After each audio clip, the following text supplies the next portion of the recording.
Bonsoir tout le monde, bienvenue dans le Web Journal de Radio-Québec, édition du 3 mai 2026. Aujourd'hui, donc, plusieurs nouvelles à décortiquer, mais ce qui est le thème principal de ce Web Journal-ci, c'est que Trump veut nous montrer un certain nombre de choses. Trump veut nous montrer, cette semaine, il y a eu comme plusieurs trucs, notamment le fait qu'il ait publié un tweet sur la continuité de gouvernement, qui ait parlé littéralement de psychologie inversée dans son adresse aux journalistes à partir du bureau ovale.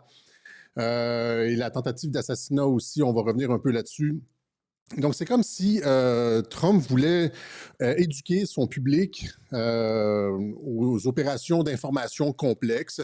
On pourrait dire aussi que c'est comme, tu sais, les meurtriers ou les psychopathes, là, souvent, vont vouloir laisser des traces pour que la police les trouve, pour montrer qu'ils sont intelligents, pour montrer la profondeur de leur stratagème. Mais c'est comme si Trump n'était pas capable de s'empêcher de lever un peu le voile sur le cas de Trump, ce qu'on explique à Radio-Québec. Donc, c'est bon pour nous, puisque Trump dit publiquement des choses qu'on expliquait, et puis là, les gens disent « Ah, Radio-Québec, c'est toujours du billard à 10 bandes. » Ouais, là, c'est Trump qui le dit, c'est Trump qui... C'est pas du billard à 10 bandes, c'est de l'analyse sérieuse, et finalement, ça... je veux dire, c'est avéré dans les faits et je veux dire, par la suite, il confirme. Et donc, c'est comme Radio-Québec, je devrais changer le logo pour ça ici, finalement, en symbole héraldique, là, genre la clé, tu sais, le code Trump, la clé de compréhension. Au lieu d'un Q, là, un peu moumoune, en plein milieu du Québec, je devrais avoir un truc avec la clé, parce que c'est vraiment ça, c'est des clés de compréhension qu'on offre à Radio-Québec. Et donc, donc, le cas de Trump, psychologie inversée, Trump, dans une adresse au bureau ovale, disait genre, a littéralement dit publiquement ce qu'on explique à Radio-Québec depuis un certain temps, c'est-à-dire que Trump n'a qu'à faire le contraire, n'a qu'à se positionner à l'inverse de ce qu'il veut réaliser pour obtenir l'adhésion des démocrates. Par exemple, en termes de psychologie inversée, on l'a expliqué avec l'affaire Epstein, n'allez pas regarder, vous êtes encore en train de parler de ce dossier Epstein-là, de sorte que tout le monde va vouloir, les démocrates vont embarquer, et ce n'est plus Trump qui règle ses comptes en utilisant le dossier Epstein contre ses adversaires politiques. C'est les démocrates qui le demandent. Donc ça, c'est de la psychologie inversée. On l'avait expliqué à l'époque. Il utilise ça sur un ensemble de sujets, mais là, c'est lui-même qui dit on va utiliser une nouvelle stratégie de psychologie inversée contre les démocrates. Et là, j'ai demandé aux soldates traductrices de traduire ce segment au bureau ovale, qui est très, très, très intéressant, qui montre qu'il y a effectivement une méthode Trump. Vous comprenez? C'est-à-dire que c'est pas... les Européens pensent que sur les plateaux que Trump est désorganisé, Trump ne sait pas ce qu'il fait, etc., etc. Mais là, il l'a mentionné à plusieurs reprises que c'est un jeu d'échecs. Je vous ai montré l'extrait où est-ce qu'il dit c'est un jeu d'échecs. Les relations internationales, c'est un jeu d'échecs très, très, très sophistiqué avec des personnes très, très, très intelligentes. Et il y a encore des gens qui pensent que Trump est une nunuche qui ne sait pas ce qu'il fait en relations internationales ni en politique intérieure. La plupart de ces déclarations tentent à invalider ça, mais si tu regardes juste les unes de journaux, tu comprends pas. Et donc, je vous montre le petit segment où est-ce qu'il parle justement de sa façon d'utiliser la psychologie inversée. Il dit, on va utiliser la psychologie inversée à partir de maintenant. Mais ça fait depuis 2018 qu'il utilise la psychologie inversée. On l'a montré à Radio-Québec. Like always unanimous, because the Democrats, they will vote against anything, no matter how good. If they had their favorite thing in the world, and we happen to want it, but we found a new strategy. We're going to oppose every single thing that we want, and we'll get unanimous votes. So I'm going to come up and oppose everything, Brian, from this point forward, and they'll vote for it. Go ahead. Second question. On va opposer tout ce qu'on veut faire passer. On va dire non, non, non à tout ce qu'on veut faire passer. Puis les démocrates vont dire oui, oui, oui, faites-le passer. Et donc, c'est exactement ça. Je mettrai l'extrait sur Telegram. Merci aux traductrices. Je mettrai l'extrait sur sur Telegram. Et donc, ça explique beaucoup de choses qu'on expliquait. C'est-à-dire, ça clarifie beaucoup, beaucoup le jeu. en termes de psychologie renversée, c'est comme la théorie des fausses chicanes va un peu là-dedans. Et c'est comme le fait de prendre de la distance avec ces deux ministres de la Justice. Ça fait en sorte que, encore une fois, c'est la même chose. C'est-à-dire que les démocrates ont pris la défense, alors que Trump attaquait Jeff Sessions et demandait à ce que Jeff Sessions se récuse. Même chose avec William Barr. Trump attaquait William Barr. Les démocrates ont pris la défense de William Barr. Les démocrates ont pris la défense de Jeff Sessions. Les démocrates ont pris la défense de tous les généraux. Tous les généraux avec lesquels Trump s'est entouré. Kelly, Mattis, etc., sont tous partis, sauf Flynn, sont tous partis en claquant la porte, etc. Et donc, ce que ça fait, c'est que dans des procès pour haute trahison, quand le ministre de la Justice va venir témoigner, c'est plus quelqu'un qui est associé à Trump. C'est quelqu'un que les démocrates ont défendu, par psychologie inversée. Jeff Sessions, les démocrates l'ont défendu. William Barr, les démocrates l'ont défendu. C'est plus genre le chien de garde de Donald Trump qui utilise la justice pour se venger. Non, ils l'ont défendu. Il s'est chicané. Donc, c'est de la psychologie inversée, voilà. Et ils ont désormais toute crédibilité. Ils ont leur indépendance et la crédibilité pour témoigner. Même chose avec les généraux, Kelly, Mattis, etc., qui ont claqué la porte, apparemment. Ils ont toute la crédibilité pour venir témoigner. Même chose avec Mike Pence. Mike Pence, donc, c'est ça, qui est considéré comme un traître par beaucoup de républicains qui ne comprennent pas, encore une fois, la stratégie de psychologie renversée, fausse chicane, etc. Pence qui est au courant de toute la stratégie de continuité de gouvernement. Il n'y aurait pas eu de stratégie de continuité de gouvernement possible sans Pence. Juste ça, là, c'est comme... Et Pence qui a été utilisé par psychologie inversée pour donner le baiser de la mort à des candidats. Par exemple, dans les primaires républicaines, il y avait deux candidats. Il y avait un candidat que Trump préférait, puis il y avait un autre candidat comme un rhino, là, un Republican in name only, des gars qui étaient comme à qui Trump ne faisait pas confiance. Ben, on utilisait Mike Pence pour aller donner le baiser de la mort à son opposant, à celui qui... Fait que Pence allait appuyer les candidats anti-Trump et c'était comme leur donner le baiser de la mort. Et il n'y en a aucun qui passait. Et là, Pence redonnait appuyait comme tel candidat et il se faisait laver lors des primaires, etc., etc. Donc, Pence a été utilisé par psychologie inversée pour donner le baiser de la mort aux personnes qui s'opposaient à Donald Trump. C'est la même chose, par exemple, avec Tucker Carlson. On en a parlé. Même chose avec Tucker Carlson. Trump qui dit Tucker Carlson a un bas quotient intellectuel. Or, on remarque finalement que Tucker Carlson Network sees historic growth as audience flock to independent coverage of Iran war. Étant donné que maintenant, Tucker Carlson est considéré comme pas un pro-Trump, mais quelqu'un d'indépendant, comme Jeff Sessions, là, comme, tu sais... Ben là, c'est comme, il est indépendant. Donc, ce qu'il dit sur la guerre, il critique Trump, en plus, sur l'Iran. Et donc, les gens vont l'écouter. Puis là, tu sais, il passe, comme on l'a expliqué, il passe les messages de Trump. Et c'est lui qui a eu une des plus grosses croissances d'auditoire. 56,8 millions de vues. Average episode views across socials, podcasts and platforms. 60 millions de vues par épisode en moyenne. Imaginez. Là, il y a sûrement des gens qui vont chialer sur le financement de Tucker Carlson. Et donc, Tucker Carlson qui se bidonne, n'est-ce pas? Donc, il s'est fait attaquer par Trump et là, tous les indépendants, il y a eu un intérêt. Donc, psychologie inversée, même chose avec Marjorie Taylor Greene. On rappelle que Marjorie Taylor Greene, entre autres, il y a 2 semaines, rappelez-vous, on le disait il y a 2 semaines, on l'a mentionné, Marjorie Taylor Greene qui, juste 2 semaines avant cette tentative d'assassinat, Marjorie Taylor Greene qui disait avoir des doutes sur la première tentative d'assassinat contre Trump. N'est-ce pas? Donc, qu'est-ce qu'elle fait 2 semaines avant la tentative d'assassinat? Elle jette le doute, elle sème le doute, elle fait en sorte que les gens, comme elle met dans la tête des gens, elle place une graine là, dans le logiciel. Là.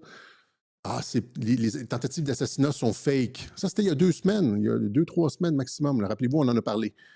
Et là, il y a une autre tentative d'assassinat et tout le monde commence à fouiller. Il y a des incohérences absolument incroyables dans cette tentative d'assassinat. De sorte que tout le monde maintenant commence à dire que c'est entièrement fake. De Richard Rétu, c'était une mise en scène, une tentative d'assassinat à l'autre, d'une tentative d'assassinat à l'autre. C'est tout le monde qui dit que c'est une mise en scène. C'est même Idriss Aberkane ici, Idriss Aberkane qui fait du Radio-Québec. Dîner des correspondants, la tentative d'assassinat la plus tranquille du monde, mise en scène, dit-il.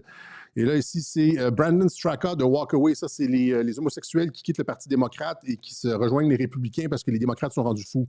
Et donc, comment est-il possible de ne pas voir un homme qui court vers vous avec un long fusil qui ne pouvait pas être à plus de 3 mètres de distance? En regardant le clip du vidéo, on va regarder ça tout à l'heure. Richard Latendresse qui nous dit une récupération politique. Et il y en a d'autres comme ça. Là. Il y en a plusieurs des personnes qui doutent. On va revenir là-dessus. En fait, c'est tout le monde. Je pense que 88%, c'est Radio Pirate là, à Québec qui disait... qui s'offusquait du fait que 88% des auditeurs de l'émission de radio Normando et Ferrandaise pensaient que c'était une tentative d'assassinat arrangée. Oui, ben c'est ça. C'est qu'il faut comprendre que Trump, ça fait littéralement 8 ans que c'est un metteur en scène et les gens commencent à piger. C'est pas juste des tentatives d'assassinat, c'est sur tous les dossiers. Paraître fort quand on est faible, etc. C'est sur tous les dossiers.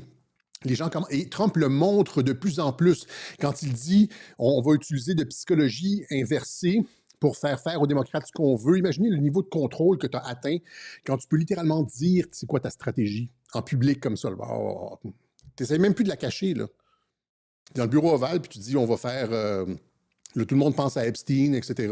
Et puis, quand tu connais le manuel d'opération du camp adverse, when you know the enemy playbook, qu'est-ce que tu peux faire? Tu peux les manipuler, on l'a expliqué à plusieurs reprises, tu peux utiliser des stratégies d'hameçonnage, etc., etc. Tu peux leur faire boire de la pisse en disant, genre, ne buvez pas votre propre urine. Et puis là, les démocrates vont, ne buvez pas votre propre urine. Et puis là, c'est comme, Trump dit de ne pas boire notre urine. Et, parce qu'à partir du moment où est-ce que les gens réagissent de façon... C'est comme ça qu'il a pu manipuler l'élection canadienne avec de la psychologie renversée. Et là, il explique comment il est arrivé. Donc, psychologie renversée. On a un public, c'est ça. Et donc, ça, c'est Marjorie Taylor Greene. J'avais expliqué aussi de quelle façon... par exemple, mais c'est du billard à plusieurs bandes, de psychologie inversée, etc. On déplace à la Barbie du web.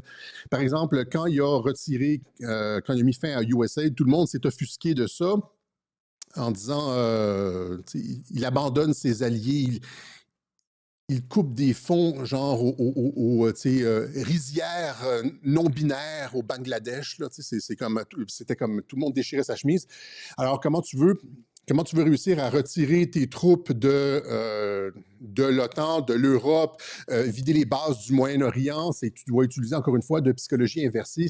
Comment tu veux réussir à enlever les sanctions sur le pétrole russe sans te faire passer pour un agent de Vladimir Poutine ou quelqu'un qui s'aborde ou qui...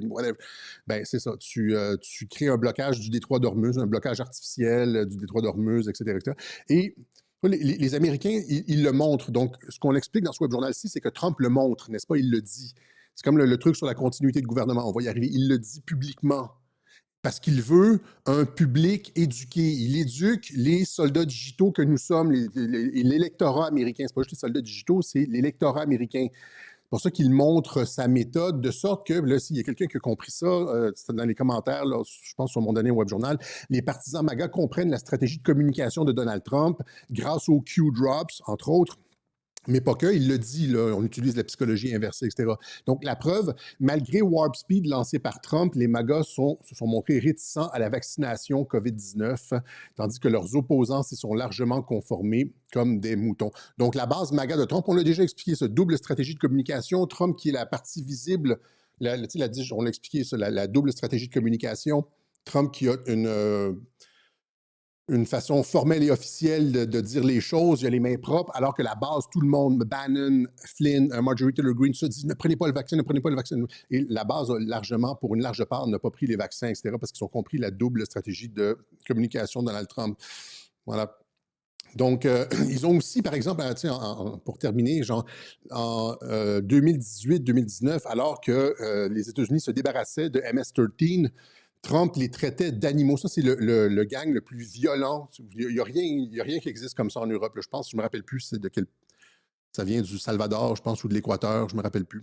Bukele, là. C'est des gens qui décapitent, qui enlèvent la peau, qui torturent, qui vénèrent le diable, qui font des rituels, c'est sanglant en maudit MS-13, puis qui était utilisé par l'État profond pour comme dans des soldats pour produire des assassinats, notamment, c'est, je pense, sur Seth Rich, celui qui a coulé à Julian Assange les courriels de John Podesta, etc.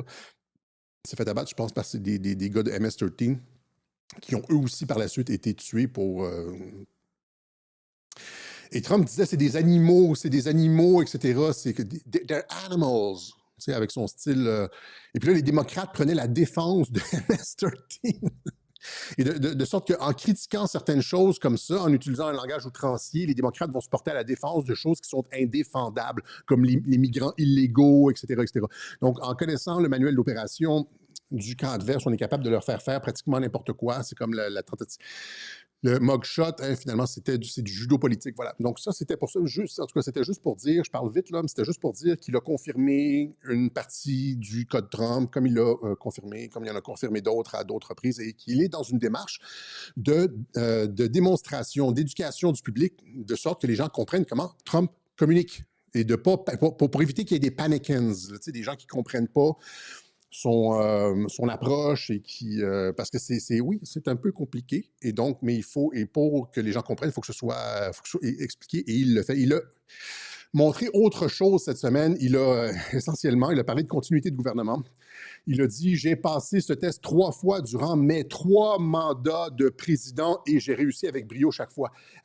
Lors de mes 3 mandats de président, on sait que il dit essentiellement qu'il a été président pendant 3 mandats. Un mandat, c'est-à-dire que pour qu'il y ait un mandat, il faut que, normalement, que tu sois assermenté. C'est pas juste gagner une élection, c'est pas ça, c'est un mandat. Là. Il a fait 3 mandats. Et là, ça nous ramène au truc de continuité de gouvernement. Je vais faire un petit topo parce que plusieurs personnes nous ont demandé des topos sur la continuité de gouvernement. Et donc, on a préparé juste comme un petit récapitulatif parce qu'on ne peut pas refaire, parce qu'on a passé encore une fois, c'est probablement peut-être une dizaine de webjournaux à parler de ça, notamment ceux-là ici, le chef-d'œuvre Continuité de gouvernement, 30 jours, on a fait beaucoup là-dessus et par la suite, il y en a eu plusieurs, notamment juste après la non-assermentation de Joe Biden, parce que Joe Biden n'a pas été assermenté le 20 janvier 2021, il n'a pas été assermenté. Et les gens disent « Ah, c'est compliqué, Alexis, etc. » Ben oui, mais les mêmes personnes qui disent que c'est compliqué lisent des romans d'espionnage comme John le Carré, l'espion qui venait du froid. Et c'est toujours très, très, très... le monde de l'espionnage, du renseignement, etc., c'est toujours très, très, très compliqué. Il y a du double jeu, etc. Et quand ça s'applique à la réalité, là, toutes ces personnes-là deviennent des vierges, comme des Barbies du web, et ne comprennent pas qu'il peut y avoir du billard à 3 bandes dans la réalité. OK? Qu'il y a des gens intelligents qui se retrouvent des fois au gouvernement où il y a des patriotes intelligents qui peuvent vouloir, avec des stratagèmes assez compliqués, reprendre le contrôle de leur pays. OK? Donc, continuité de gouvernement. Donc, il le dit ici, j'ai effectué 3 mandats. OK? Il le dit à plusieurs reprises dans des discours. Il dit notamment... comme devenir président 3 fois. Si Joe Biden a été assermenté effectivement et Joe Biden était le président, ben Trump ne peut pas dire qu'il est devenu président 3 fois. Do a lot of things that are impossible to do, like becoming president 3 times, like winning 3 races. Il ne veut pas dire winning 3 races parce que tu peux gagner une course mais ne pas être président quand même. OK, on s'entend? Et donc, il dit devenir président 3 fois. Après ça, il dit, quand il était sous Biden, il l'a répété à plusieurs reprises, je suis dans mon 2e terme, je suis dans mon 2e mandat actuellement. On n'aime pas les résultats, mais je suis quand même dans mon 2e mandat. Is that in my first term I disrupted all of it? Oh, did I disrupt? That was called major disruption. And in my second term, which we're sort of having now, but I don't want the results, right? I don't want the results of this second term. This second term is a disaster. Et dans mon 2e mandat, qu'on est en train d'avoir présentement, mais j'aime pas les résultats de mon 2e mandat, donc il dit qu'il est dans son 2e mandat. Il est clair, là, c'est comme... Et là, la seule défense des personnes en face, c'est genre Trump radote et dit n'importe quoi, c'est un malade mental, etc. OK. Et puis, finalement, il dit aussi, j'ai déjà servi 3 fois. Hein? We already served 3 terms. But we've ended the radical left. Well, we actually already served 3, but if you count. But remember, I like the victories. I like the 3 victories, which we absolutely had. On est déjà servi lors de 3 mandats. Maintenant, il y a plusieurs choses qu'on relevait à l'époque. On l'avait dit. Et ça fait juste revenir dans la gueule de ceux qui disent « Ah, Alexis avait prédit que... » Parce que j'ai tellement d'opposition présentement sur le web. Là, on dirait qu'il y a eu une injection d'argent, puis il y a comme 10 comptes militarisés à temps plein sur moi, là, genre... Qui parle à toutes les personnes qui me suivent. Dès que quelqu'un publie une vidéo d'Alexis, tu as comme genre les 4-5 détracteurs. J'ai effectivement dit à l'automne 2020 que Joe Biden ne serait jamais assermenté. Ben, je n'ai pas dit qu'il ne serait pas, je pense pas que j'ai dit qu'il ne serait pas assermenté. De toute façon, il n'a pas été assermenté. Mais j'ai dit que les Patriotes ne laisseraient jamais l'État profond reprendre le contrôle. Ça, je l'ai dit dans un web journal, puis que Trump allait 100%, j'avais dit, c'est une réponse à Danny Turcotte de Tout le monde en parle. À l'époque, j'avais dit c'est 100% que Trump demeure président. Et c'est ce qui s'est passé, 100% que Trump demeure président. Donc, encore une fois, les gens qui publient des trucs, en disant Alexis s'est trompé sur le mandat Biden, je ne me suis absolument pas trompé. Au contraire, c'est comme, peux-tu imaginer à quel point j'ai été visionnaire? C'est exactement l'inverse. C'est comme, c'est impossible de dire que qui aurait pu prédire le fait que ben, j'ai pas prédit qu'il allait avoir une continuité de gouvernement, mais que Trump n'allait d'aucune façon jamais lâcher le pouvoir, même si que les démocrates ne gagneraient pas, quoi qu'il advienne. Et c'est ce qui s'est passé. Là, on a ici, vous avez, par exemple, après l'assermentation, Joe Biden ne s'est pas fait assermenter, OK? Ça, c'est un truc. Premièrement, il faut remonter à tous les web journaux que j'ai montrés un peu plus haut. Quand Joe Biden s'est promené dans Washington, il y avait tous ces troupes qui lui tournaient le dos en manque de respect absolu. Son assermentation, normalement, son assermentation n'a pas eu lieu à midi. Normalement, c'est à midi pile que le mandat du dernier président se termine. Et il met la main sur la Bible à midi pile. Sans aucune exception, c'est toujours à midi pile que le nouveau président met la main sur la Bible parce que jusqu'à midi, l'autre président est encore en fonction. Donc, c'est à midi et 1 que tu mets la main sur la Bible et que tu... Or, Joe Biden a mis la main sur la Bible à 11h47. Joe Biden a prêté serment comme 46e président des États-Unis le 20 janvier, 11h47, ce qui rend ça invalide. Parce que Trump est encore en fonction. Donc, non, il n'y a aucune exception à l'heure exacte, nous dit Grok. Il n'y a jamais eu d'exception par aucun président à l'heure exacte. Après ça, dès qu'il a prêté serment, il y a 21 coups de canon qui sont sonnés dans le parc à côté du Capitole. Et là, ça, ici, c'est l'image des 21 coups de canon pour Trump lors de son mandat. C'est en 2017. Vous voyez le Capitole en arrière. Ça, c'est donc les 21 coups de canon pour Trump et vous avez vous pouvez trouver la vidéo où vous voyez dans l'intégralité les 21 coups de canon. Joe Biden n'a pas reçu les 21 coups de canon. La seule chose qu'on nous a montré, c'est genre 7 coups de canon dans le cimetière de Arlington.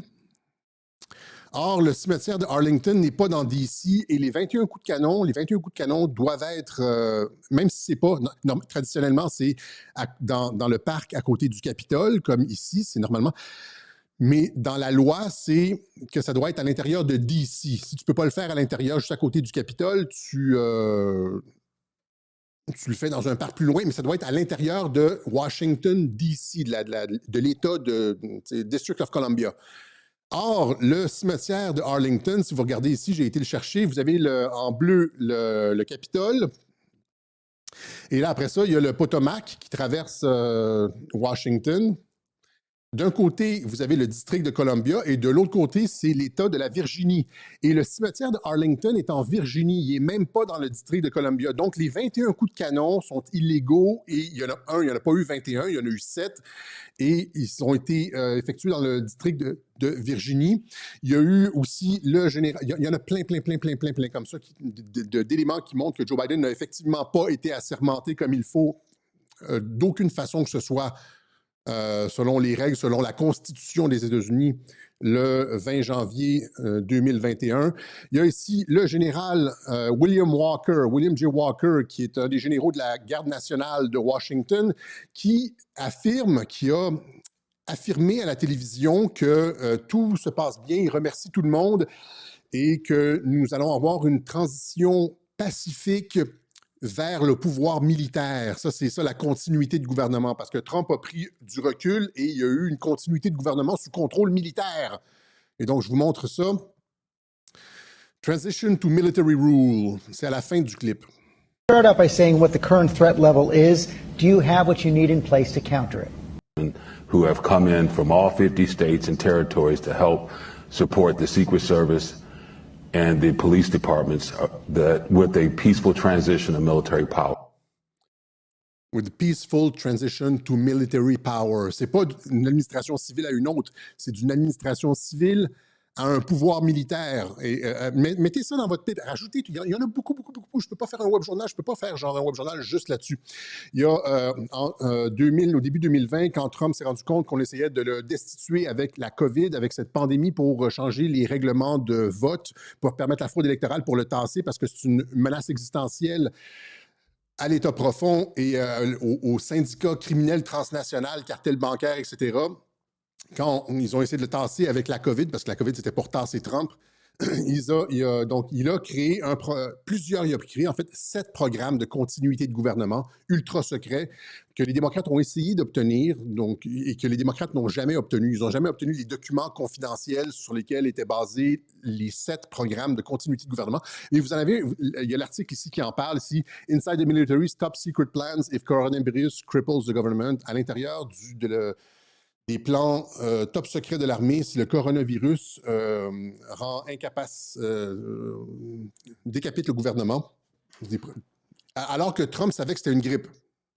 Donc, Trump savait que c'était une grippe, il met en place, dans l'article, il dit, ce sont les programmes de continuité de gouvernement les plus substantiels de l'histoire des États-Unis au début du COVID, parce qu'ils savaient, qu'ils utilisaient, avec la NSA puis avec les capacités de renseignement, ils savaient exactement c'était quoi le plan. Hein, c'est-à-dire, c'était créer une fausse pandémie, frauder l'élection, mettre Joe Biden, et je l'ai déjà expliqué ça, étant donné qu'il était frêle, le remplacer à la dernière minute par Michelle Obama. La force de Joe Biden, c'est qu'il était fragile et qu'on pouvait le remplacer à la dernière minute, comme genre 3 semaines avant l'élection, par une super candidate. Or, Trump a fait... on va tout expliquer ça. Je vais laisser faire ça de côté. Là, je vais laisser ça de côté. Et je parle trop vite, là. Mais c'est parce qu'il y a beaucoup, beaucoup d'informations. Et donc, il savait que l'idée, c'était de frauder l'élection et aussi d'avoir une révolution colorée contre lui avec l'assaut sur le Capitole, etc. Un effort bipartisan parce qu'il y avait des traîtres à l'intérieur du Parti républicain comme démocrate et des personnes à l'intérieur du Parti démocrate et des personnes à l'intérieur du Parti républicain qui étaient contre Trump et qui allaient lui planter des couteaux dans le dos s'il essayait il allait avoir une fraude électorale. Les médias allaient annoncer l'élection de whatever, Biden ou Obama, Michel. Et là, ça allait être impossible pour Trump d'aller contre les médias, de dire non, j'ai gagné, etc., parce que les juges corrompus allaient certifier l'élection. Les gouverneurs, même les gouverneurs républicains corrompus, allaient eux aussi certifier l'élection, etc., et Trump allait se retrouver tout seul. Donc, la seule possibilité pour ne pas perdre le pouvoir contre l'État profond, c'était de créer un programme de continuité de gouvernement, ce qu'il a fait. Et vous avez ici dans le Times, justement, cette explication de Secret History of the Shadow Campaign that Saved the 2020 Election, qui explique l'effort bipartisan démocrates et républicains pour se débarrasser de Trump. On en a déjà parlé. C'est la raison pour laquelle Trump a nommé Chris Miller, responsable des opérations antiterroristes, comme ministre de la Défense durant l'intérim, c'est-à-dire après l'élection, il a été nommé pour justement mettre en place les structures de continuité de gouvernement, etc., etc. Chris Miller, qui, lors d'une conférence, je pense que c'était en décembre 2020, a remercié Mike Pence pour avoir été un soutien inestimable lors de la mise en place des opérations militaires les plus complexes jamais réalisées aux États-Unis ou par les États-Unis. Et alors qu'il n'y avait pas de guerre, les opérations militaires les plus complexes jamais réalisées aux États-Unis, c'est le programme de continuité de gouvernement et le fait de ramasser des preuves pour des procès de haute trahison, etc. Il n'y a pas juste ça, il y a Trump, les ordres exécutifs que Trump a signés, des ordres exécutifs dès 2018, comme l'ordre exécutif 13848 qui impose des sanctions en cas d'ingérence étrangère dans le système électoral américain et qui instaure un état d'urgence. S'il y a une ingérence étrangère dans les élections américaines, ça déclenche un état d'urgence, National Emergency, OK? Et finalement, ça a été confirmé par Radcliffe, son directeur de la CIA de l'époque. Il n'était pas directeur de la CIA, je pense que c'est Director of National Intelligence, la job que Tulsi Gabbard a. Ça a été confirmé par Radcliffe que les services de renseignement américains affirment que l'Iran et la Russie ont tenté d'interférer dans les élections. Donc, ça déclenche l'ordre exécutif 13848. L'ordre exécutif 13848 est effectif sur les sanctions en cas d'ingérence électorale. Et la déclaration d'une crise nationale mélangée avec ici les programmes de continuité de gouvernement. Il y a eu d'autres ordres exécutifs aussi qu'il a signé le 7 décembre 2020, c'est-à-dire après supposément avoir perdu l'élection. Ordre exécutif 13961 sur la gouvernance et l'intégration fédérale des missions de résilience qui renforce toute la structure de continuité de gouvernement. OK? Par la suite, il y a le fait que Joe Biden, en tant que président, ait re-signé, n'ait pas récusé cet ordre exécutif-là. Il ne l'a pas effacé. Si Joe Biden était contrôlé par les Obama et l'État profond, il aurait effacé cet ordre exécutif-là sur la continuité de gouvernement. Il aurait aussi... cet ordre exécutif-là, ici, 13848, devait être renouvelé à tous les 2 ans. Il durait jusqu'en 2021.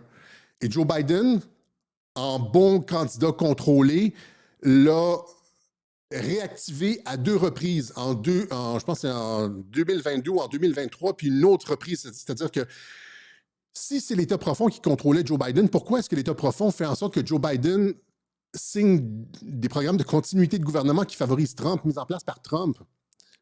Lorsque les élections. Si Joe Biden est un produit de la fraude électorale, pourquoi il signe des ordres exécutifs qui donnent des pouvoirs extraordinaires à l'armée, au département du Trésor, etc., pour avoir, en cas de fraude électorale? Ça n'a aucun sens, vous comprenez? Le seul sens, c'est que Joe Biden était effectivement un pantin du camp patriote qui a laissé faire beaucoup de choses. Sous Biden, il y a beaucoup de choses qui se sont passées, de la trahison, etc., mais quoi de mieux que de les laisser croire qu'ils sont à l'ombre afin de planifier, de manigancer. Puis là, étant donné que tu as le contrôle de l'exécutif, qui était dans un programme de continuité de gouvernement, tu peux savoir ce que tout le monde dit. Puis là, tu t'espionnes. Tu peux savoir toute la trahison, ce que tout le monde dit, ce que tout le monde fait. Tous les traîtres pensant être en sécurité dans une présidence Biden étaient en fait espionnés par les patriotes. Et là, ils ont la liste de tout le monde. Ils sont complètement compromis. C'est exactement ce que je ferais. Je veux dire, il me semble que c'est exactement ce que je ferais. Et vous aussi, d'ailleurs.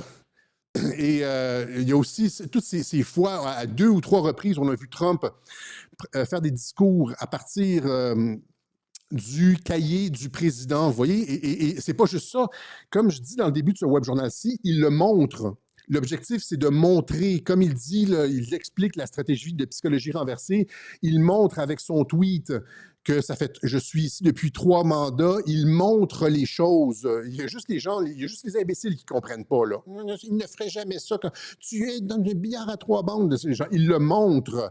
Et donc, ça ici, c'est le cartable du président. C'est à partir de ces cartables-là que le président signe ses ordres exécutifs aussi.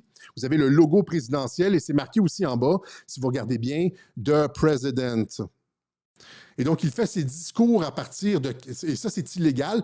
Ça s'appelle utilisation illégale du sceau du président des États-Unis. C'est passable de, je pense, 6 mois en prison. Si les démocrates auraient pu le poursuivre pour ça, pourquoi ne l'ont-ils pas fait?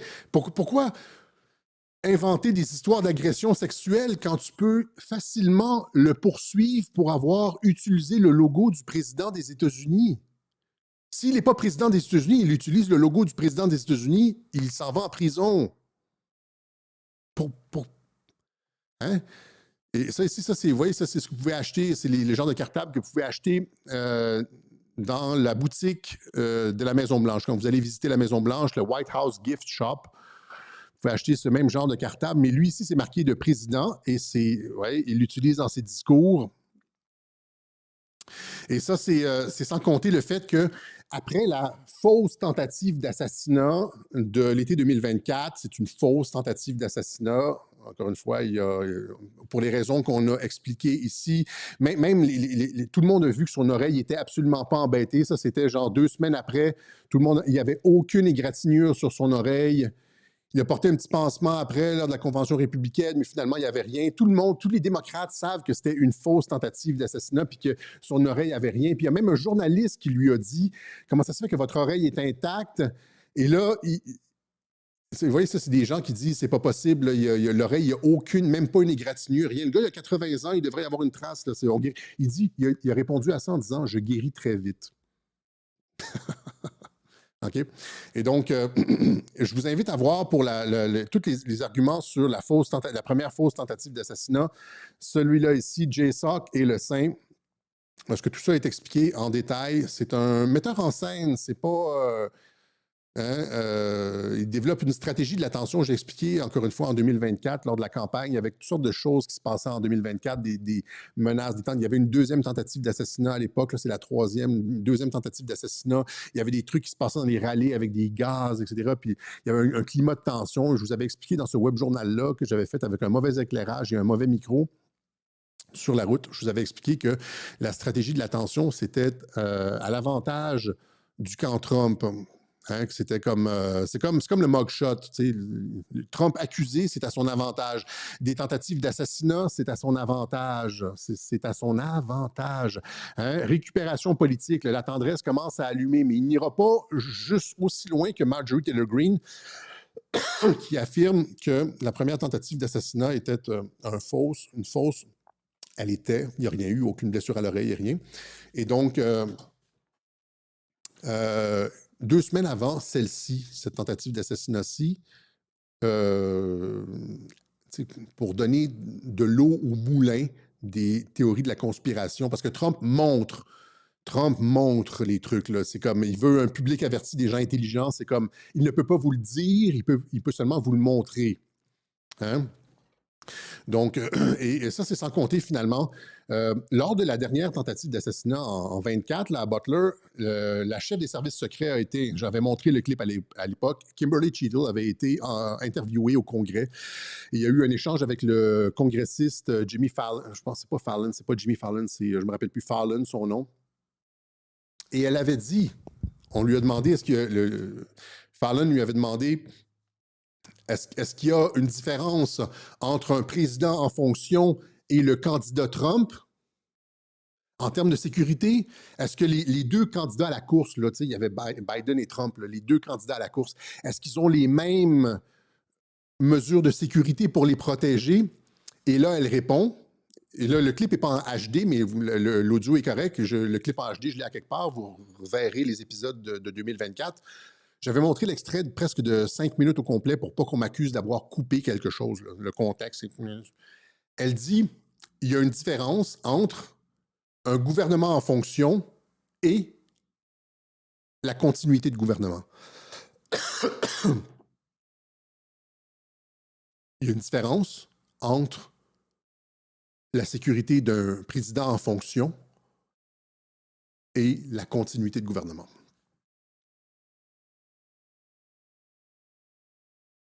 The venue. My question is, if he'd been the sitting president, would he have had the same security he had on July 13th, or would have been beefed up? There is a difference between the So sitting he did. So president your answer is he didn't.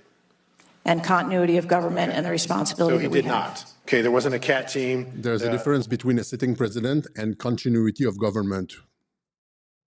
Donc c'était finalement, je l'ai montré le clip à l'époque parce que ça confirmait ce que je disais. Ce n'est pas les services secrets qui sont responsables de la sécurité de Donald Trump, ni en 2024, ni maintenant. Les gens responsables de la sécurité du président Trump, c'est le JSOC, c'est des gars des forces spéciales du Joint Special Operations Command. C'est comme beaucoup plus sophistiqué. C'est les spécialistes mondiaux de la protection rapprochée, des gens qui ont passé 10 ans en Afghanistan à éviter des attentats, des pièges, des assassinats, qui protègent des high-value targets, des HVT. C'est pas la petite grosse là, qui avait de la misère à sortir son fusil, là. C'est pas ça, OK? On avait tout montré ça à l'époque. Et donc, voilà, c'est Tout ça pour dire que voilà, elle confirme la continuité de gouvernement. Donc, vous avez Joe Biden n'a jamais été assermenté. Il n'est même pas venu à Washington à bord de Air Force One. Rappelez-vous ça, il n'est même pas venu à... c'est la première fois depuis qu'il y a un Air Force One qu'un président arrive pour son inauguration en avion non lisé. Il a loué un avion pour venir. Air Force One ne lui était pas disponible. Il y a aussi toute la question, en tout cas. Donc, il n'a pas été assermenté. Il n'a pas été assermenté à l'heure. Il n'y a pas eu 21 coups de canon. Les personnes lui ont tourné le dos. Il n'a pas été assermenté. Les 21 coups de canon n'ont pas eu lieu dans le district de D.C. On a le général Wilkins ici. William Walker, qui dit transition vers le pouvoir militaire. Vous avez toutes essentiellement, on n'a pas accès aux documents en tant que tels, là, on s'entend, mais il y a suffisamment d'éléments qui nous permettent, notamment de ce qu'il dit, c'est mon troisième mandat, je suis dans mon troisième mandat. Il parle à partir du logo, en utilisant le logo du président, etc., etc. Et il se moquait, genre, en 2026, au début du mois de janvier, peut-être que je devrais y aller pour un 4e mandat, parce qu'il a fait 3, peut-être qu'il devrait en faire un 4e. Et vous avez suffisamment, à moins que vous soyez vraiment obtus, là. À moins que vous soyez têtu, puis genre, vraiment bouché-borné, on pourrait dire, là. Il y a suffisamment d'informations pour vous faire comprendre qu'il y a eu un programme de continuité de gouvernement, ce que les Européens ne sont pas capables de comprendre. De Soral à Indy à whatever, toutes les autres là, sur les plateaux, ne sont juste pas capables de comprendre qu'il y a eu un programme de continuité de gouvernement et que Trump est genre beaucoup plus intelligent que ce qu'il laisse croire. OK? Donc, ça, c'est pour la question de la continuité. Donc, c'était aujourd'hui. Donc, il le montre encore une fois. J'ai passé ce test avec brio 3 fois lors de mes 3 mandats. Il l'a répété cette semaine. Et donc, vous vouliez un topo sur la continuité de gouvernement. Ça, c'est à peu près la moitié de ce que je pourrais présenter. C'est les trucs les plus évidents. Puis après ça, il y a comme, on peut aller dans le détail, là. Mais normalement, ça devrait juste l'affirmation de la chef des services secrets, Cheadle, qui dit qu'il y a une différence entre un président en fonction et la continuité de gouvernement, ce qui a trait à nos responsabilités. C'est l'aveu ultime. La continuité de gouvernement, c'est un système comme ça, où est-ce que tu as le président, le secrétaire à la défense, puis après ça, tu as une chaîne de commandement. Et là, on ne sait pas exactement donc quelles étaient les fonctions de Trump là-dedans. C'est probablement le fait que son premier mandat n'a jamais été terminé puisqu'il y a eu fraude électorale, ingérence étrangère, etc. Urgence nationale, menace à la sécurité nationale, la Constitution a été, etc. C'est probablement quelque chose comme ça. Et par ailleurs, ce que j'ai affirmé, par exemple, qu'il n'y aurait pas de troisième guerre mondiale entre les États-Unis et la Russie. Quand je dis qu'il n'y aurait pas de guerre en Ukraine, je parlais évidemment, je l'ai expliqué à plusieurs reprises. Si vous écoutez le web journal du 30 janvier 2022 au complet, je parle des États-Unis. Les États-Unis n'envoient pas de troupes, etc., etc. Si l'État profond avait réellement contrôlé Biden, eh bien, les Européens auraient eu la guerre qu'ils voulaient en Ukraine. Macron aurait finalement pu envoyer les troupes au sol parce que l'idée, c'était ça, c'était créer un conflit. C'est ça qu'ils veulent. On sait que les Européens piaffent, hein, piétinent, piaffent. C'est ça, piaffe, le verbe?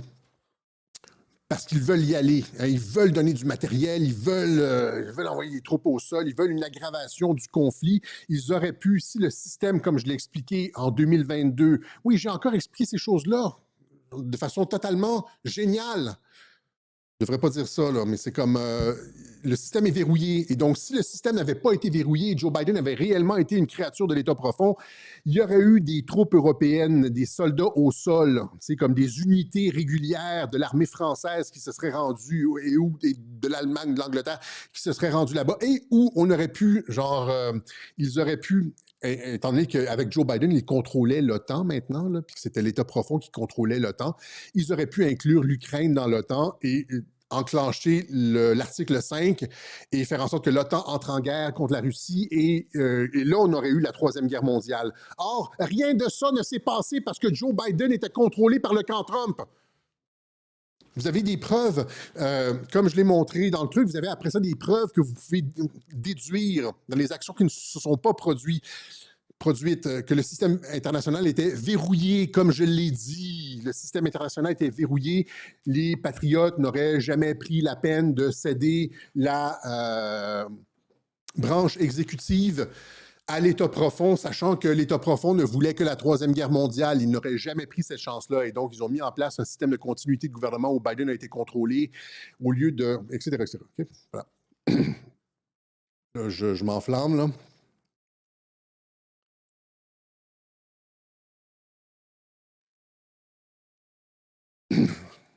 Et donc, James Comey. Oui, James Comey a été arrêté finalement et il n'a pas juste été mis en accusation, il a été arrêté. Il s'est rendu à la police et donc, finalement, il y a des arrestations de haut niveau qui se produisent et aussi Morens, là, comment il s'appelle? David Morens, un associé de le bras droit de Anthony Fauci qui a été accusé d'avoir falsifié des données, etc. Et puis, donc les deux sont accusés et arrêtés. Je vous avais dit quand Pam Bondi avait été écarté et que c'était Todd Blanche qui avait pris le relais, je vous avais dit que c'était le signal pour que quelque chose se produise sur la justice. Et là, vous avez, notamment la dernière fois, c'était le SPLC qui est arrêté. C'est tous les ennemis du camp patriote, hein? Comme par exemple, durant le premier mandat Trump, c'est justement la gang, les gangs MS-13 qui ont été nettoyés aux États-Unis. Il y a eu Antifa qui a été déclarée organisation terroriste, le SPLC qui a été mis de côté. Donc, vous voyez, c'est comme, il faut désamorcer la bombe, là, parce que sinon, tu as comme l'État profond, les démocrates, etc., qui ont tous leurs soldats sur le terrain, puis qui sont capables de créer de la nuisance incroyable. Donc, il faut désamorcer tout ça. En premier, tu coupes le fil de MS-13. Après ça, tu déclares Antifa organisation, tu infiltres Antifa, ça prend des années pour l'infiltration, puis tu déclares organisation terroriste. Même chose avec les frères musulmans. Il avait fait ça avec les frères musulmans. Il avait déclaré certaines des branches des clics. Après ça, le SPLC, clac. Et puis, tout en se débarrassant des politiciens corrompus qui ont certifié l'élection de 2020. Avec, donc, la corruption est tellement endémique qu'on doit procéder à divers niveaux, au niveau politique, au niveau judiciaire. Tu prends le contrôle de la Cour suprême, tu désamorces les... C'est très complexe comme plan. Les gens ne sont juste pas capables d'imaginer ça. Ils sont juste pas capables d'imaginer que ça prend du temps parce que la corruption est très avancée. Et donc là, ici, c'est le chef du FBI qui a été mis en état d'arrêt. Et donc, finalement, ça a rempli la promesse de Radio-Québec quand les gens disent, tu sais, Alexis avait promis des arrestations, ben là, t'en as une, là, OK? Fait que ferme ta gueule, la chose, là. Espèce de contradicteur. Là. Je me suis seulement trompé sur la date. Les arrestations n'ont jamais été... mise en cause. Et on sait que, par exemple, John Solomon ici explique que une des raisons pour laquelle ça prend du temps, c'est parce que, c'est un journaliste, un excellent journaliste, John Solomon, là. Une des raisons pour lesquelles ça prend du temps, c'est parce que ce qui est enquêté, c'est la tentative de destitution de Donald Trump de son premier mandat jusqu'à maintenant, jusqu'au vol de l'élection de 2020, l'assaut du Capitole, etc. C'est jusqu'aux fausses accusations là, de l'été 2024, pas le mugshot et tout ça. Là, c'est une gigantesque opération sur 10 ans d'obstruction à un homme. Et ça fait 10 ans qu'ils essayent de le mettre en boîte aux États-Unis. Là. Non, Trump est contrôlé. Et donc, la seule chose sur laquelle je me suis trompé, c'est sur la date des arrestations, pas sur le fait qu'il allait en avoir, il va en avoir. Et c'est pas juste moi qui le dis, c'est Dan Bongino. Vous avez Dan Bongino ici, il dit, si vous pensez que Comey, c'est le seul, j'ai quelque chose qui était l'adjoint de Kash Patel au FBI, là. Une personne d'une très grande intégrité, Dan Bongino. A massive amount of change. And I think you're going to see, and I said on my show, so I feel free telling you how, we're not done. I mean, that Comey indictment, if you think that was the end, like, you're out of your mind. You're out of your mind si vous pensez que c'est le début.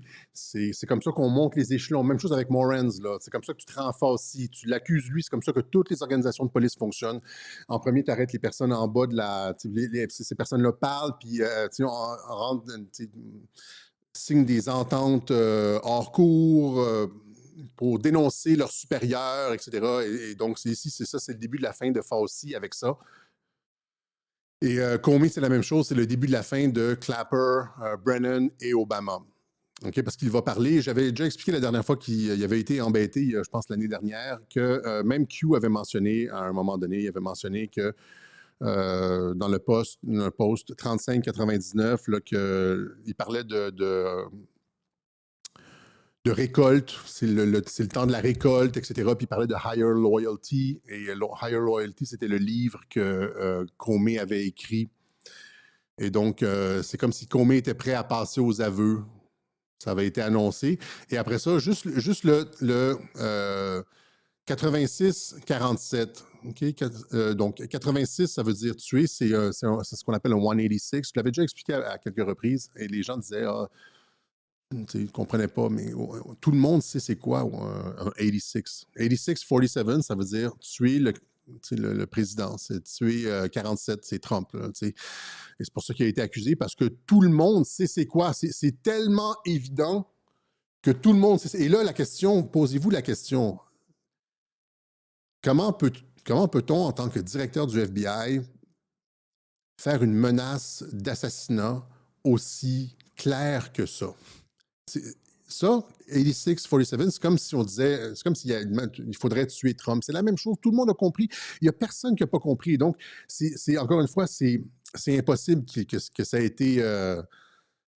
c'est comme si tu mets, rappelez-vous, en janvier 2024, le post de Alex Soros avec genre 47 $ et un trou de balle dans une vitre. Il y avait 47 $ et tout le monde, y compris Mike Flynn, avait sauté sur le tweet en disant c'est une demande d'assassinat, parce que c'est évident et que l'État profond est beaucoup plus discret que ça quand il s'agit de faire que ça. C'est-à-dire que quand tu es dans une conspiration pour assassiner le président des États-Unis, tu fais attention à la NSA, tu fais attention à... Tu parles même pas au téléphone. Tu vas pas rien dire au téléphone, ils nous écoutent, ils sont capables de capter ça, ils comprennent c'est quoi, genre le système de surveillance américain. Tu vas parler en personne, loin dans la forêt, au chalet, en ayant fouillé la personne pour qu'elle ait aucun truc d'enregistrement sur elle. Et tu prends des précautions énormes pour, si tu veux, parler d'un assassinat contre un président. Et tu vas pas le faire au téléphone parce que tu sais que tu vas... Mais là, il publie sur les médias sociaux. C'est complètement farfelu. Si vous réfléchissez à ça, un petit peu, vous comprenez. Et donc, ça, encore une fois, c'est une entente. Donc, c'est James Comey qui va se faire accuser d'un truc, il va peut-être s'en sortir, mais il va vendre la mèche sur Obama, Brennan, Clapper et les autres. Ça, c'est comme une fausse, encore une fois, une fausse accusation. Je pense pas ça va se rendre très loin. On dit aussi, oui, ça, je voulais mentionner pour les gens qui disent, genre, Alexis avait promis de fermer sa chaîne, il n'y avait pas d'arrestation, mais ma chaîne a déjà été fermée. Ma chaîne a été fermée au complet par le gouvernement, YouTube, Twitter, X, Facebook, tout a été fermé. J'ai perdu mon PayPal, j'ai été complètement invisibilisé. J'ai été nucléaire. J'ai reçu la bombe nucléaire en 2020 et j'ai recommencé à partir de 0. 1 abonné, 2 abonnés, 3 abonnés, 4 abonnés. J'ai été frappé par la foudre gouvernementale, de système de censure, là, le framework des armes, de l'OTAN, appelez-vous ça comme... J'ai tout perdu. Et donc, oui, ça a été rempli. Le truc ça a été bien fait. Je n'ai pas eu à le faire moi-même. J'ai été complètement oblitéré, puis j'ai recommencé à partir de 0. Voilà. On ne me blâmera pas d'avoir été persévérant. Tout ça pour dire que, c'est ça, les arrestations sont arrivées, que les gens qui viennent me sortir des trucs, les arrestations s'en viennent, bien là, il y en a eu, là. Fait que, je sais pas, il va falloir mettre à jour vos mimes de moi. Là, il y en a eu des arrestations, là. OK? Et donc, ça, c'était pour Comey. Et finalement, on va terminer avec... on va pas terminer, mais on a d'autres choses ici. Quand on disait, justement, on parlait du billard à plusieurs bandes. Là, on vous avait expliqué l'Europe ébranlée par une tendance désastreuse alors que Trump retire 5000 soldats d'Allemagne. On vous avait annoncé que Trump voulait quitter l'OTAN. C'est pas possible de quitter l'OTAN de façon unilatérale comme ça, sans un vote au Congrès, mais on peut réduire les troupes partout.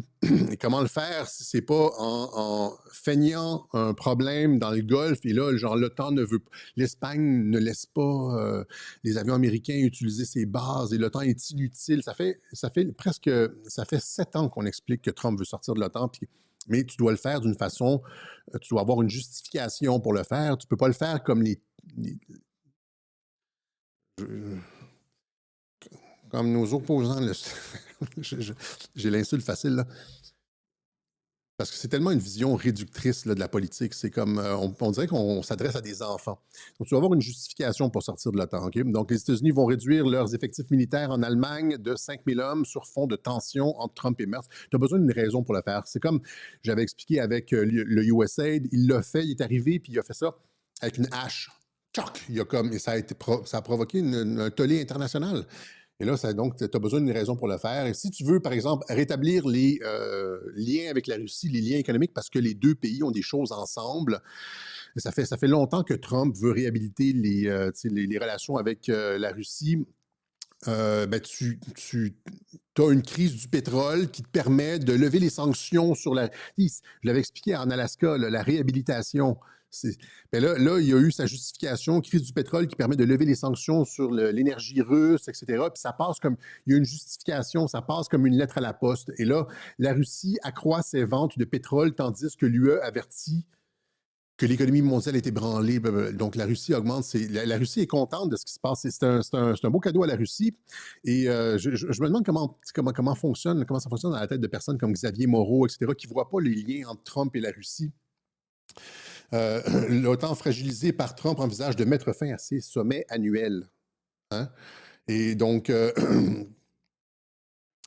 ici, Trump a perdu en Iran ou bien a piégé l'OTAN et l'Europe. Et là, on parle souvent de ça ici, là, de Promethean Action, vous en avez parlé. Là, ils commencent à être mainstream, elles. Hein? Elles ont un langage moins abrasif que Radio-Québec. Elles attaquent moins tout et n'importe quoi. Elles sont moins comme un pitbull enragé. Elles sont posées et donc elles font des podcasts. Ici, c'est PBD, c'est un des plus gros podcasts aux États-Unis. Les Britanniques assassinent nos présidents. Un expert impérial dévoile l'ennemi caché de Trump. Mais personne en Europe, on dirait, est capable de faire du billard à quatre bandes. Là. Ces deux vieilles madames-là sont brillantes et sont capables de comprendre qu'il y a un plan intelligent, alors que nos meilleurs experts en francophonie sont juste de sorte que c'est ça, je parlais du plan de la réhabilitation de Trump avec Poutine. Ici, comment ça se passe, encore une fois, dans la tête de personnes comme Xavier Moreau, alors que Kirill Dmitriev republie des trucs comme Q+, etc. Il a donné, ça c'est, encore une fois, ça vient cette semaine, ça c'est Trump cette semaine, encore une fois, quand je parlais en début de Web Journal de montrer, montrer des trucs, montrer la stratégie de psychologie inversée, montrer qu'il y a eu un programme de continuité de gouvernement, montrer, c'est quoi l'autre truc de montrer? Montrer que la tentative d'assassinat était étrange. Il nous reste un petit truc sur la tentative d'assassinat, là. Mais, et là, ici, c'est encore une fois Trump qui republie du Q. Ça n'arrête pas. Et ça fait même le tour des plateaux en Europe. Hein? Donc, ici, vous avez, la tempête arrive, the storm is coming. Avec un gros Q sur l'image, mais ils ne font pas le lien avec Q à TF1 Info. Bizarrement, ils utilisent même des phrases, ici LCI, ils utilisent des phrases de « rien ne peut arriver, rien ne peut arrêter ce qui arrive » sans comprendre que c'est des clins d'œil à Q. Hein? Et donc, on sait qu'il y a cette espèce de pont entre Trump et la Russie, puis que c'est l'Europe mondialiste qui est prise en étau. La plus grande tragédie de tout ce qui s'est passé dans cette, on pourrait appeler ça troisième guerre mondiale de 5e génération, là, parce que c'est pas une troisième guerre mondiale chaude, ça aura été que les Européens ne comprennent pas que leur meilleur allié, c'était Trump, puis que Trump s'attaquait à leurs élites, à leurs ennemis, dans une alliance avec la Russie, que Trump s'alliait contre l'État profond européen. Et ces gens-là ont conspué Trump et se sont complètement fourvoyés sur la nature du bonhomme. C'est la plus grande tragédie, ça, que les Européens, les Français n'aient rien compris au bonhomme. C'est vraiment la plus grande tragédie. Et donc, c'est ça, Trump qui republie du Q cette semaine pour montrer, encore une fois, valider. Et ça, c'est, encore une fois, ça vient avec ça ici, Mike Flynn, vous voyez. Donc, Mike Flynn, cette semaine, tissant de temps à autre des éléments de guerre de 3e et 4e génération simplement pour atteindre des objectifs à court terme. Nous avons été directement impliqués dans une guerre de 5e génération plus stratégique, pendant, eh bien, une génération. Ça fait une génération, ça fait 25 ans, une génération que les États-Unis, les patriotes aux États-Unis sont engagés dans une guerre de 5e génération. Une génération, ça fait 25 ans que ça dure. Quand on dit qu'il y a un plan, là, ben c'est ça. Nous devons comprendre, comme le dit Tony Seruga, qu'il y a un plan à long terme et que nous en sommes aux étapes finales de ce plan. Ça, c'était le 26 avril 2026 par Mike Flynn. Nous en sommes aux étapes finales de ce plan. Ce qu'il vient de dire ici, et là, quand, encore une fois, les détracteurs disent toujours genre « trust the plan », c'est comme si vous êtes hypnotisé avec « trust the plan », c'est pas rester passif. Il y a beaucoup plus dans les messages de Q, il y a beaucoup plus de « fight » que de « trust the plan ». Hein. C'est « fight », c'est-à-dire c'est l'armée digitale, c'est be loud, faites entendre votre voix. C'est la création d'une armée digitale. C'est pas rester passif. C'est ceux qui disent ça tout de suite sont discrédités, là. OK? Mais donc, il dit ici, ça fait une génération et on en est aux étapes finales de ce plan. Ça fait directement, là, on fait l'alpha et l'oméga.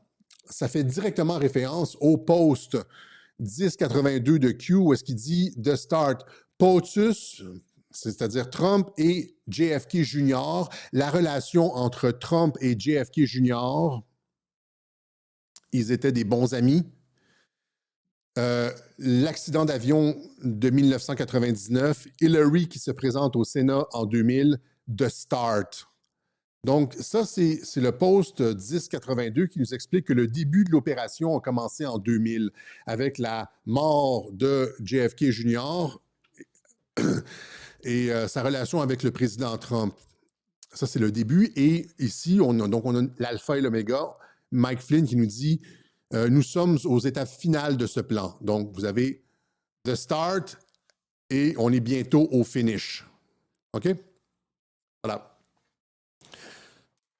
Pour ceux qui disent, là, j'ai hâte que le film se termine, ben, Mike Flynn vous dit qu'on est comme près, on est près du générique.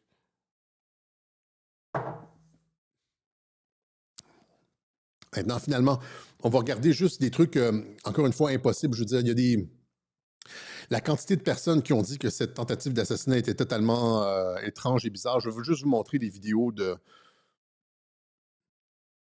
C'est maintenant, c'est même plus genre comme Radio-Québec. Nous autres, on était complotistes. Hein, les gens ne voulaient pas comprendre en 2024.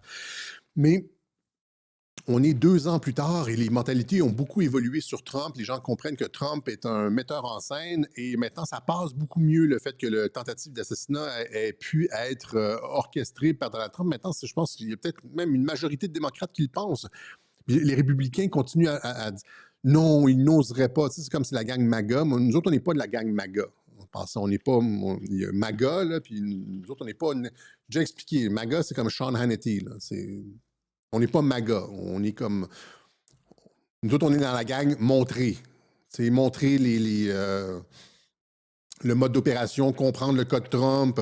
Le code Trump, c'est ça. C'est convenu avec l'Iran. L'objectif, ça n'a jamais été le changement de régime, etc., etc. C'est pas genre « Ouais, on a gagné en Iran! On a tout détruit dans le Golfe Persique! » Ça, c'est la gang MAGA.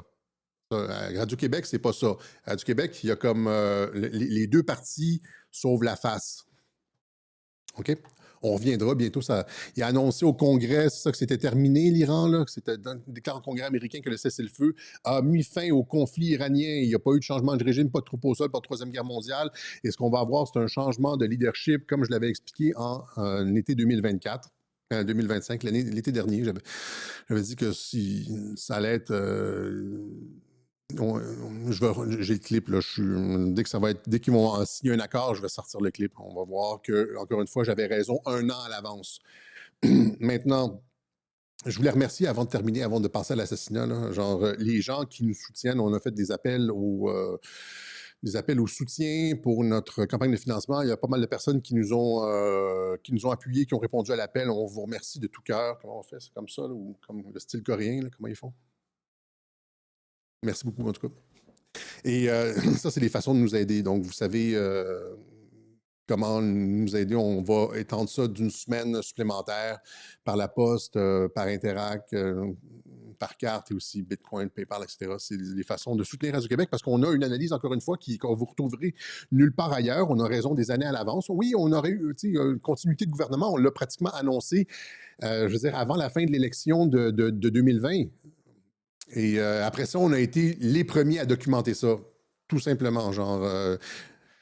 Patel Patriote là, est arrivé genre 1 an après avec ses documents. Okay? On prend la chance, on se met la tête sur le bio là, avec on comprend ce qui se passe. On n'a pas peur de se mettre la tête sur le bio pour des analyses osées qui font réfléchir. Puis, on a pas mal souvent raison. On a pas mal souvent raison pour mettre ça comme ça. Et donc, merci à nos soutiens parce que vous rendez ça possible pour tout le monde. Et si ça vous tente, si ça vous dit de rejoindre le 1%, les anges de Radio-Québec qui nous permettent de rendre ça disponible pour le reste de l'humanité, le reste de la francophonie. Imaginez comment on serait dans le néant en ce qui concerne la compréhension de Donald Trump si on n'avait pas eu les analyses, le code Trump, etc., les analyses de Radio-Québec. Il n'y aurait rien en francophonie. Je dis rien. Il y aurait peut-être eu quelques-uns, là, mais beaucoup de personnes nous ont dit qu'ils ont commencé suite à nous, comme qu'on a été une inspiration, etc. Et donc, ça fait boule de neige. Ça fait boule de neige. Et on est moins stupide à cause de Radio-Québec, et surtout que ça fait baisser la pression. OK? Il y a comme des bénéfices santé. Peut-être déduire ça de... Faites un don, on va déduire ça de l'assurance maladie, peut-être. Non. OK. Donc, tout ça pour dire que la tentative d'assassinat, c'est ça. Regardez bien. Je vais vous montrer les vidéos officielles là, du tireur qui rentre. Il est suivi par une unité canine qui est juste derrière lui. Et là, il rentre dans une porte, une espèce de lobby. Le gars continue à le regarder puis à lui parler. Et là, genre, littéralement 2 secondes plus tard, il sort avec la carabine. Et demandez-vous si c'est possible. Encore une fois, soyez perspicaces là, et utilisez... regardez, donc ça ici, c'est Brandon Straka. Je l'ai montré au début. Comment est-ce possible de ne pas voir un homme qui court vers vous avec un long fusil qui ne pouvait pas être à plus de 3 mètres de distance? Le gars de l'unité canine... Et devant la porte, le gars court avec son fusil et il change de direction, fait semblant de ne pas voir, etc. Regardez bien la vidéo. Première vidéo.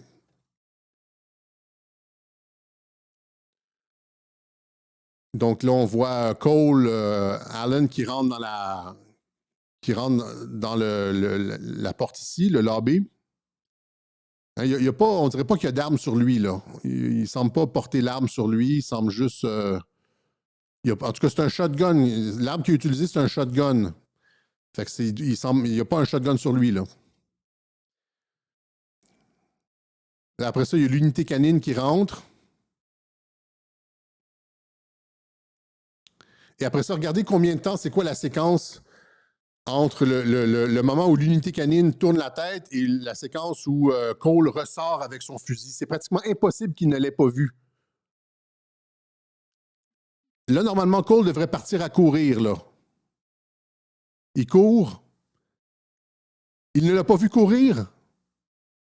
Il ne l'a pas vu courir. Et là, il tire supposément du shotgun.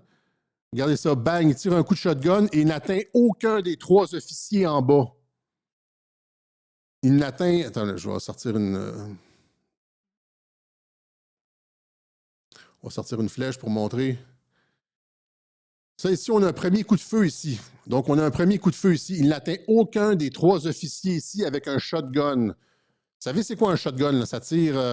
même si c'est une slug, là, ils sont comme... Donc, en tout cas, miracle ici, mais... Et là, ça continue. Et en plus de ça, l'officier en bas ici qui tire, là, l'officier tire une première fois sur Cole ici, pardon, directement dans la ligne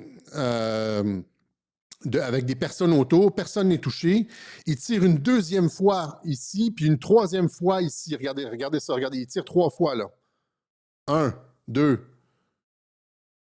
OK. Donc, mais c'est pas... l'important, là, c'est... L'important, c'est ça ici. Regardez ça.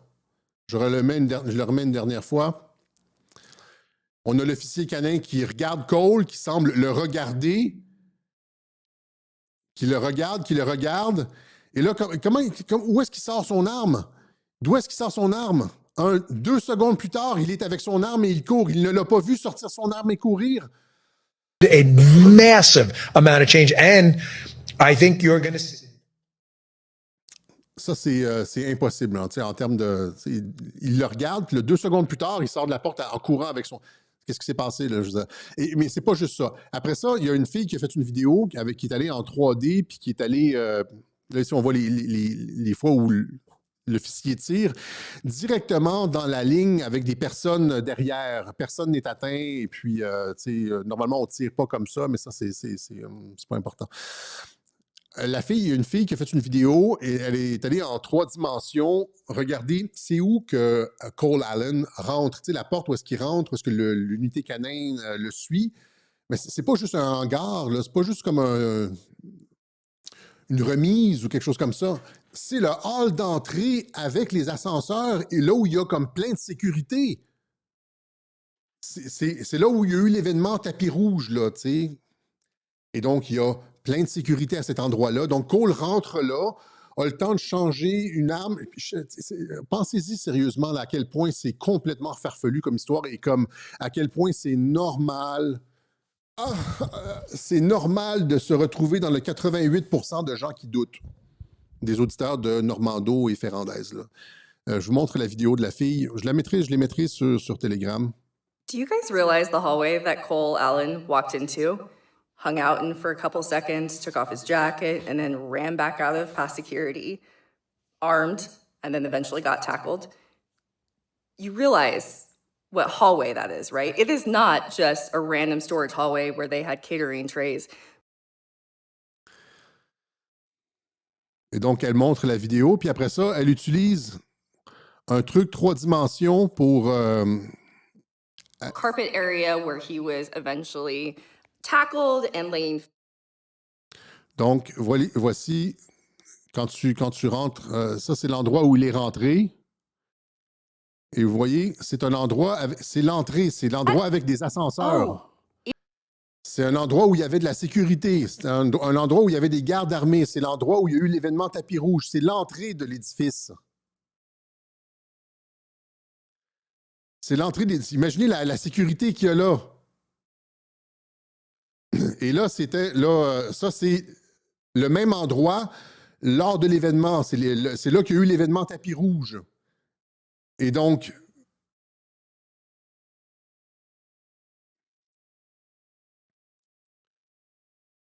tout ça pour dire qu'il ne rentre pas juste dans un placard, il rentre dans un endroit où il y a encore plus de sécurité.